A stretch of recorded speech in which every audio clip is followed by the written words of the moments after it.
Day 4, Story 9 begins in the wake of the retelling of the young lover's story, which ends in a kind of celebration of emotionalism, in a sense. It's a tragic end that somehow seems noble. And this ripples through the company with lots of oohs and ahs, and they said, non senza aver gran compassion, not without having great compassion, put into the company, into the group. They're all quite moved by this story. It's like, aw, it's so sweet. And that inspires, let's say, a reaction. You always get throughout the Decameron, you get stories sort of competing one on the other, almost commenting on them, almost meta stories in certain cases, where one story will inspire one thing or will inspire one reaction, and then the following story will take the same basic idea, rework it so that it comes at it from a different direction, in a kind of empirical study, you could say, of reactions. And so anyway, that storyteller sits down, and Dioneo, who most critics agree is the stand-in for Boccaccio in this little group. He's sort of the wise guy. He's the clever one. He's a little bit sarcastic. He tells some of the best stories, usually some of the bawdiest. He is, as I said, critics mostly say that, well, this is kind of Boccaccio just letting himself rip. It's his turn to speak. He always speaks last. So he gets up and he says, I have no intention of infringing. Oh, no, wait, no. He says, he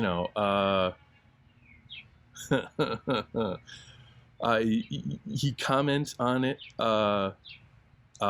See, considering how much you were saddened, my most compassionate ladies, by lovers' misfortunes. It's like it's bothering him that the statement that past story had just made, the reality that it had shaped, was sort of irking him. It's like, I got to beat that down a little bit. So he comes up with the story of Misters Guglielmo Guardastagno and Guglielmo Rastiglione, which are fun names to say if you can possibly do it. I don't recommend you try it if you're really not like 5 caffeines into the day. But, it's sort of funny because, well, they're both named Guglielmo. It's like, that's a little confusing. Why would a writer do that? It's confusing. Give me 2 very distinct names. It's much easier to keep track of. Well, that's not necessarily the point. The story of these 2 men, they're great friends. They're great noblemen. They have castles nearby one another, and they go and hang out, and one of them just happens to be married.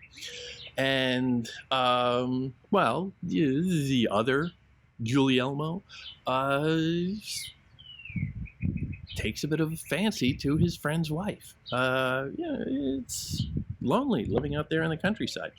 They are notably identified as knights. They are noble knights, and they are also living in Provence, in France.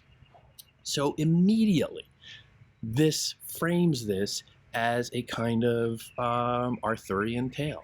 Knights in shining armor, the stories of Provence, Provençal, noble knights,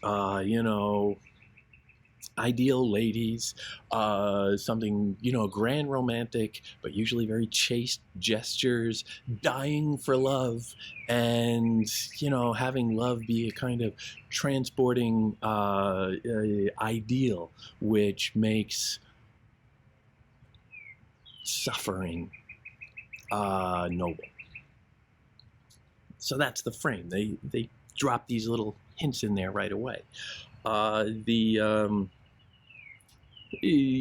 one Guglielmo, who is not the husband and the wife, begin an affair. And of course, the other Guglielmo, the husband, finds out about it, and he's a little steamed. Traditionally, there are always these love triangles of sorts in tales of the Provençal tradition in the Knights of Shining Armor. I mean, Lancelot and Guinevere had King Arthur there. King Arthur was the old king. Lancelot was the young lover. Guinevere was the queen, who was the wife of Arthur, but still in love with Lancelot. And everybody's sort of being chaste and non-sexual, but it's that's the setup. Here, the husband gets really quite pissed, whatever you want to call it, about this, and he decides to exact revenge. And he invites his friend and say, hey, why don't you come by and, we'll go hunting or something. And, well, they make a plan to go hunting. And instead, when the lover, Guglielmo, comes out of his castle and starts riding into the woods to go meet his friend is already waiting there with a group of ruffians, let's say, who jump him, stab him, and the husband, Guglielmo, reaches into his heart, pulls it out. He kills him, obviously. And then, having exacted this revenge, he tells his associates, okay, get rid of the body. Toss it off a cliff. And they go and they do that. And then he goes back to his house where his wife is there. And they decide, well, okay, let's have a nice dinner. He doesn't tell her anything about this. It's a hard thing to bring up. But he takes the heart and he hands it to the chef, or hands it to not the chef. Well, it gets to the chef. He gives instructions that the heart is a boar's heart, and wild pig, B-O-R-E, B-O-A-R, and the homonym is funny, but it is a boar's heart, and the chef should take it and cook it just a certain way and season it, make it very rich, and serve it for dinner. And he leaves that instruction. And so a little later, he and the wife go to the table and he says, well, I'm not really that hungry. They brought me this. It looks very good. It smells delicious. Why don't you eat it here? Here, hon, you eat it. You have it for me. And she does. And hey, this is pretty good. The chef went all out. They're decking it out. And she gobbles the whole thing down. Healthy appetite, good for her. And it's only then that that the husband tells her, oh, honey, you know what you just ate? And that, that doesn't go very well. Her reaction is really quite striking. The narrator says, there's no need to ask if she was grief-stricken. There's no need to ask. Just think about that. So the author, the narrator, is assuming that, well, you know how she feels, because we're no longer in the realm of, stories anymore. We're no longer in the faraway romantic world of knights in shining armor. You're an ordinary person. You can understand how she would feel. This is reality. This is realism. This is horror. After a brief pause, she said, in doing what you did, you've behaved like a wicked, faithless knight. For if I was not forced For if I was not forced into it by him, but freely chose to abuse you by making him the master of my love, then you should have punished me for it, not him. Which is a remarkable statement for a woman of her time to accept that kind of agency, that kind of free will to demand on it. Like, no, this was my choice. Why did you take it out on him? You can punish me. Even in the face of, there's certain deaths, certainly it seems. But also just the passion, the pain of that. Saying, she's clearly hurt by this, and she's struggling to understand the cruelty behind it. How could you do that? And, it's not just the murder, but making her eat it. Now, that itself, the eating of a heart, is a conventional motif of the knightly literature. And you see that again and again in different forms. But here it becomes immediately very real. And it's no longer symbolic. It's no longer, put in that abstract frame. It's real. It's pain. Then she stood up, and going to a window right behind her, without the slightest hesitation, she let herself fall backward out of it.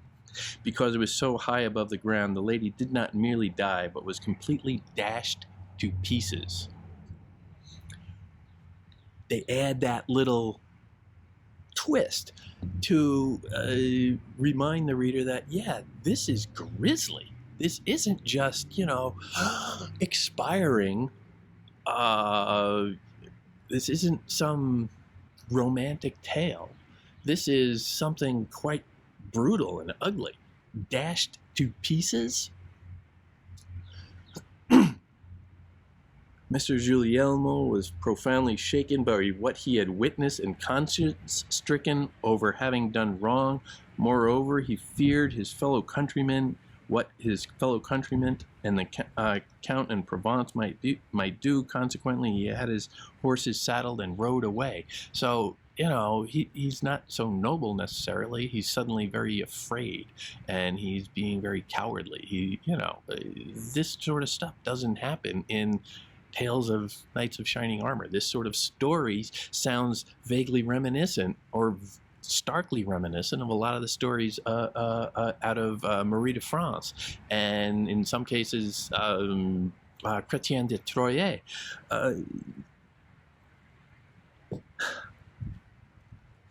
But again, it ends in that uncomfortable frame where suddenly people are trying to make it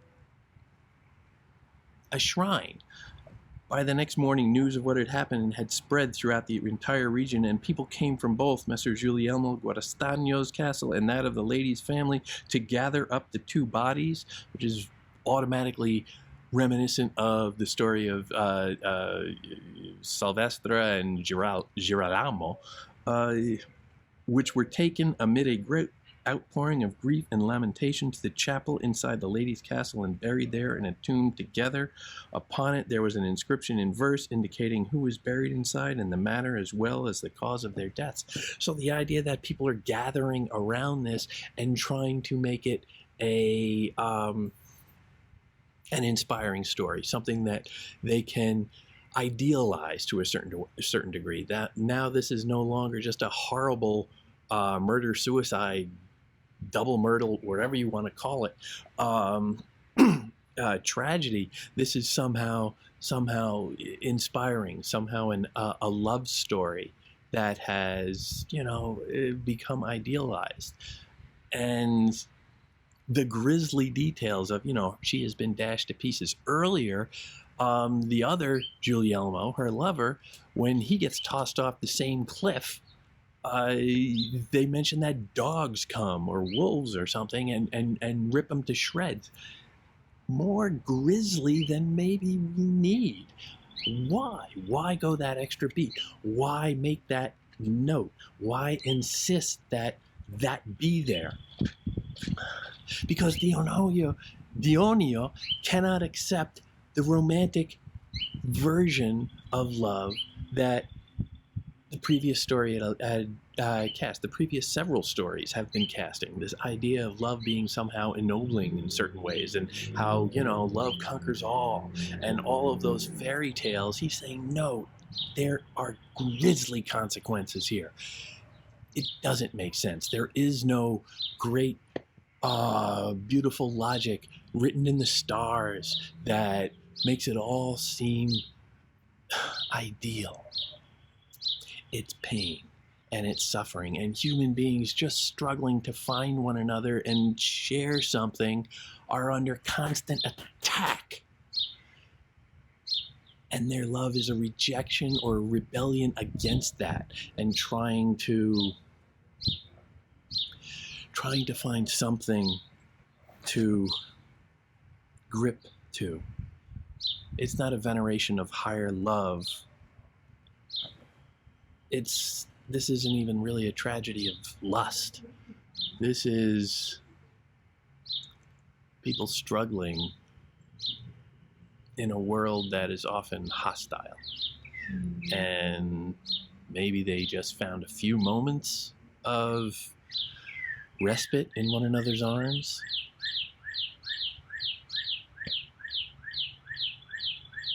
But in the end, the world can crush them.